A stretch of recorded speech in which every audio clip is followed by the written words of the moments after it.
teeth. So what is the nature of hell? What is the nature of the suffering in hell? First of all, it's a torment in flame forever. Second, it's being cast into outer darkness. It's being held in the prison of your own solitude with nothing to think about but how bad it is, and nothing to think about the fact that it's your fault that you're there. God doesn't get joy in sending anyone there. If He did, He would have never sent His Son. So we got the existence of hell. We have the nature of the suffering in hell. Now I want to talk to you for a little bit about the issue of the location of hell. Hell, folks, is a maximum security prison located in the center of the earth. Come with me, let's run some verses to look at this. Come with me first to Psalms. Go to Psalms chapter 55. Listen, if hell is real, then there's a place somewhere called what? Hell. There's got to be a location.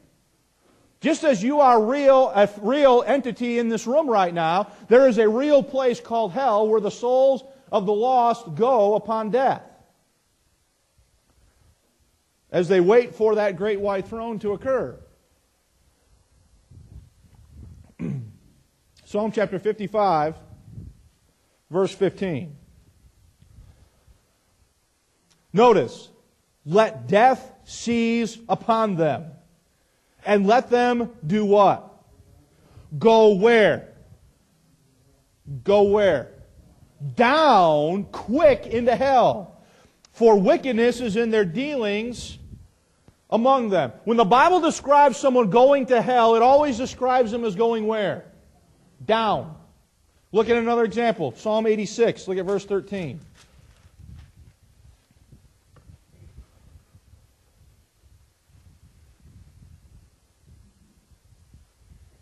We saw the verse already in Deuteronomy where he talked about the lowest hell.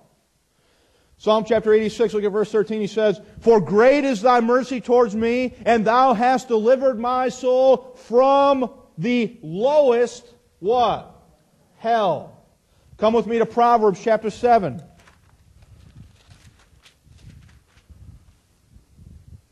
Proverbs chapter 7, look at verse 27. Proverbs chapter 7, verse 27. Her house is the way to hell, going where? Down to the chambers of what? When the Bible describes the location of hell, it describes it as going where? Down. It talks about the lowest hell. Look at Proverbs chapter 9, verse 18.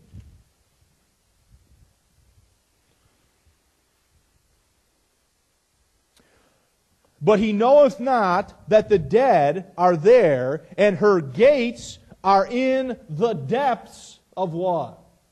Hell. We're going to skip those other ones in Proverbs. Come with me to Isaiah chapter 5. Keep turning to the right. Get Isaiah chapter 5. Those are there in the notes if you want to look at those later on your own time. I got to cut a few things out here, or we're not going to finish. We did start a little late, so don't, Isaiah chapter 5, look at verse 14. Notice, look at this verse. Therefore hell hath what? Enlarged herself, and opened her mouth without measure. And the glory and the multitude of their pomp, and he that rejoiceth shall do what? Descend where? Into it. So the Bible always describes hell, people going down to hell. It talks about hell opening her mouth and people descending into hell. Look at Ezekiel. Keep turning a little bit further to the right and get Ezekiel chapter 31. Ezekiel's after Jeremiah. Ezekiel chapter 31, and look at verse 17.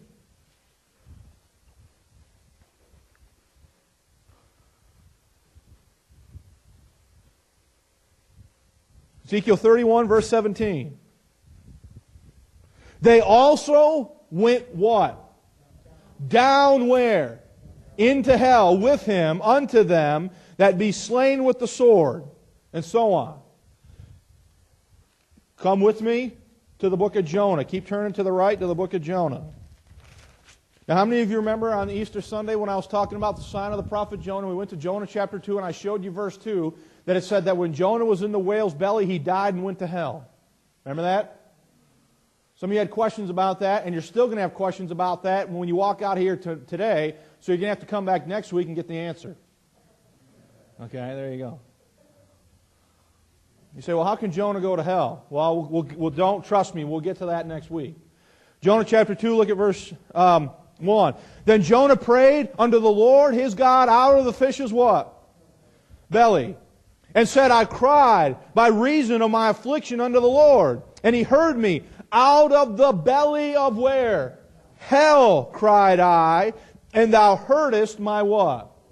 Jonah dies, folks, in the belly of the whale. His body is in the whale's belly, and his soul goes where? To hell. And out of hell he cries unto the Lord, and the Lord hears his cry, and He restores life back into Jonah's body that's in the whale's belly. And then the whale does what? Spits him out. Right? Well, he's in hell in verse 2. Come drop down with me to verse 6. I went where? Down to the bottoms of the mountains. Notice, the earth with her what? Bars was about me. How long? Forever. Jonah describes going down beneath the mountains and the earth being as bars enclosing her. What did that verse in Peter say about that preaching to the spirits? Where? In prison. Verse 6. I went down to the bottoms of the mountains. The earth with her bars was about me forever. Yet Thou hast brought up my life from corruption, O Lord my God. That verse 6 states that when Jonah was held prisoner by the bars of the what?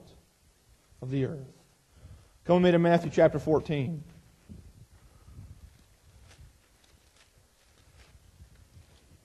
Matthew chapter 14. In verse 20. Matthew chapter 14.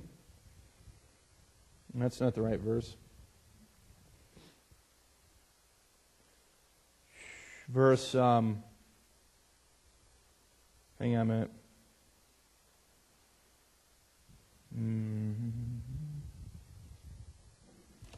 It's Jonah. It's Matthew 12.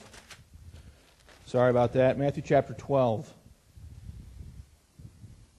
And it's verse 40, not verse 30. Sorry about that. Jesus says what? They ask for a sign. Verse 39.